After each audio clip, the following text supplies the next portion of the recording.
तो इस पार्ट की शुरुआत में हम दो भाई बहन को देखते हैं जो एक छोटे से विलेज में रहते थे और एक दूसरे का बहुत ख्याल रखते थे। लेकिन एक दिन उस बच्चे के भाई को उस विलेज के पास वाली कंट्री के सिपाही ले जाते हैं, क्योंकि उस कंट्री का राजा इमोर्टैलिटी हासिल करने के लिए एक होली फर्नेस को ठीक करवा रहा था और उस फर्नेस को ठीक करवाने के लिए लोगों के सेक्रीफाइस की जरूरत पड़ती थी, जिसकी वजह से बहुत सारे लोगों की जान चली जाती थी और ऐसे ही उस बच्ची के भाई की भी जान चली गई थी, जिसकी वजह से वो बच्ची अकेली रह गई थी। अब कई साल बीत जाते हैं और हम उसी फर्नेस को देखते हैं जो इतने सारे बलिदानों के बाद बिल्कुल ठीक हो गया था। तो ये बात एक सिपाही जाकर राजा को बताता है, जिसकी वजह से वो राजा बहुत खुश हो जाता है, क्योंकि उसके दादा परदादा भी इस फर्नेस को ठीक करने में लगे हुए थे, लेकिन तब वो ठीक नहीं हो पाया था। लेकिन राजा की किस्मत अच्छी होने की वजह से वो फर्नेस आज ठीक हो चुका था। अब जब वो राजा खुशी हो रहा था, तभी वहाँ बहुत सारे फेदर्स आकर महल के सभी सिपाहियों को मार देते हैं, जिसके बाद उन फेदर्स में से एक लड़की निकलती है,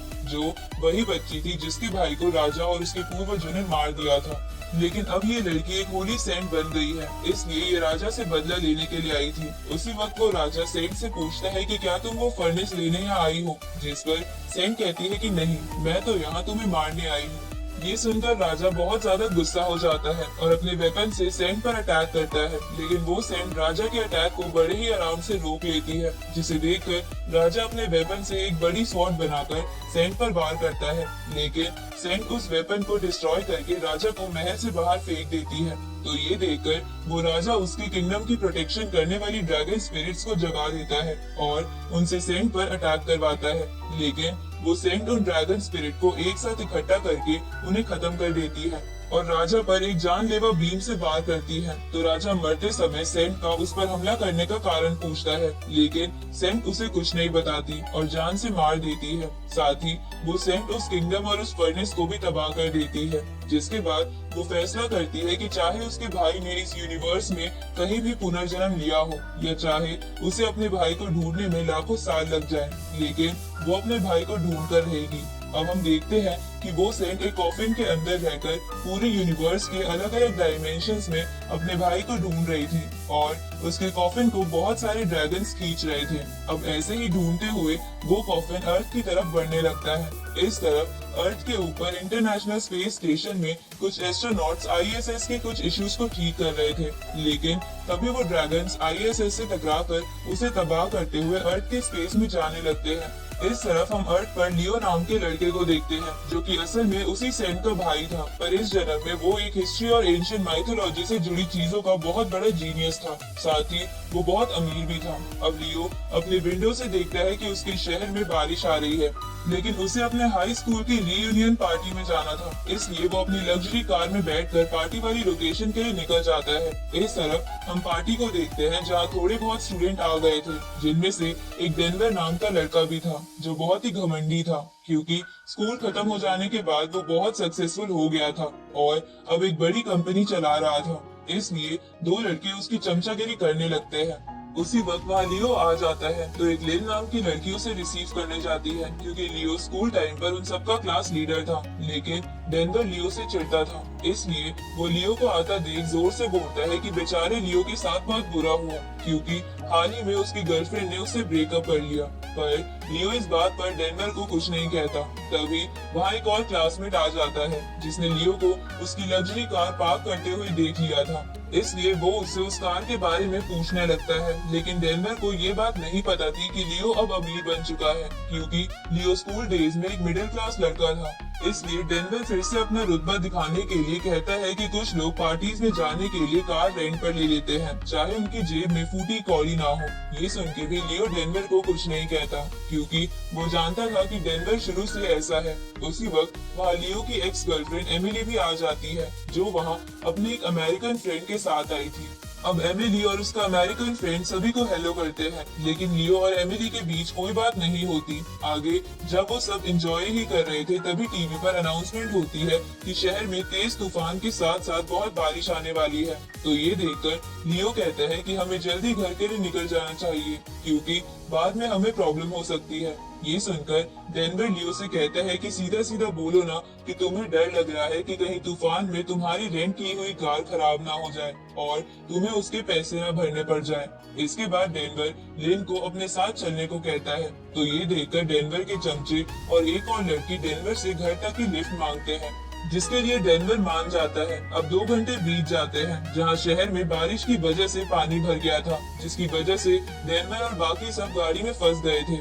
उसी वक्त उनके पास वाला डैम वाटर ओवरफ्लो की वजह से टूट जाता है और सारा पानी उन लोगों की तरफ आने लगता है। पर सही समय पर वहां लियो अपनी बोट लेकर पहुंच जाता है। साथ ही उसने बाकी क्लासमेट्स को भी बोट में लिफ्ट दे दी थी। इसके बाद लियो सबको रेस्क्यू करके अपनी बोट में बैठा लेता है, लेकिन डेनवर को ये देखकर जेलसी होने लगती है कि लियो उससे भी अमीर है। अब लियो बोट को तूफान के बीच से दौड़ाने लगता है, लेकिन ऐसा करते हुए उसकी बोट एक पहाड़ की 2 चट्टानों के बीच फंस जाती है।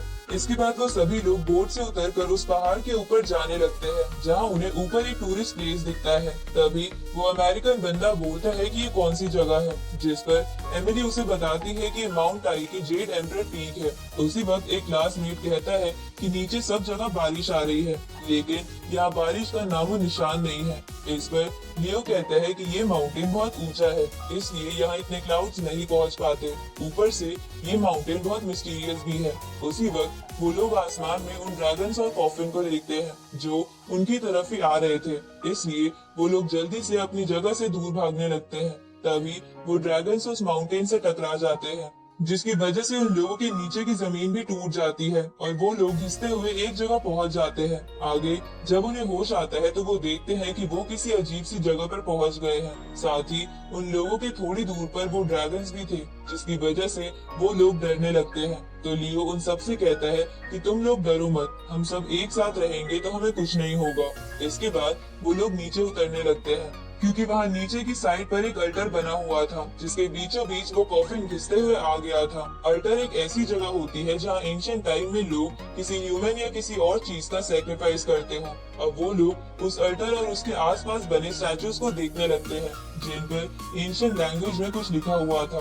तो उन टेक्स्ट और उन स्टैचूज को देखकर लियो कहता है कि ये तो 5 कलर्ड अल्टर है। उसी वक्त लेन उन स्टैचूज को पास जाकर देखने लगती है, पर तभी उसके हाथ का तावीज उस स्टैचू से टच हो जाता है, जिससे वो स्टैचूज चमकने लगते हैं और उनके ऊपर बने टेक्स्ट निकलकर एक पोर्टल बना लेते हैं। ये देखकर उन सभी को कुछ समझ नहीं आता, लेकिन लियो पोर्टल को देखकर समझ जाता है कि वो यिन यांग पोर्टल है, क्योंकि उसके बारे में लियो ने हिस्ट्री एंड माइथोलॉजी की बुक्स में पढ़ा था। उसी वक्त जैसे ही उस पोर्टल की लाइट उन ड्रैगन्स में पड़ती है तो वो जाग जाते हैं और उस कॉफिन को उस पोर्टल में ले जाने लगते हैं। पर तभी उस कॉफिन से एक लाइट निकलती है और उन सब लोगों को कॉफिन के अंदर खींच लेती है, जिसके बाद वो ड्रैगन्स उस कॉफिन को पोर्टल के थ्रू दूसरे डायमेंशन में ले जाते हैं, जहाँ ऐसा होते ही अर्थ का टाइम रीसेट होकर उस दिन की सुबह से फिर से शुरू हो जाता है।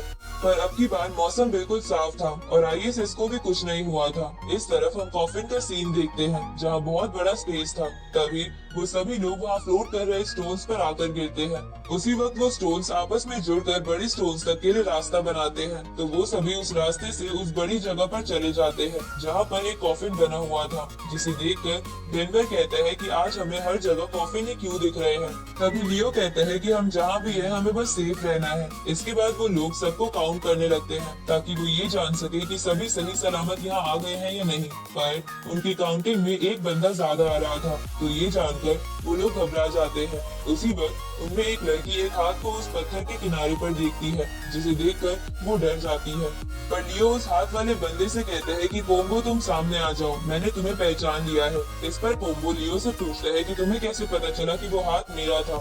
इस पर लियो से बताता है कि जब सब अपना नंबर बोल रहे थे तब उसने पोम्बो की आवाज पहचान ली थी। उसी वक्त एक लड़का पोम्बो से पूछता है कि तुम यहाँ कैसे पहुँचे।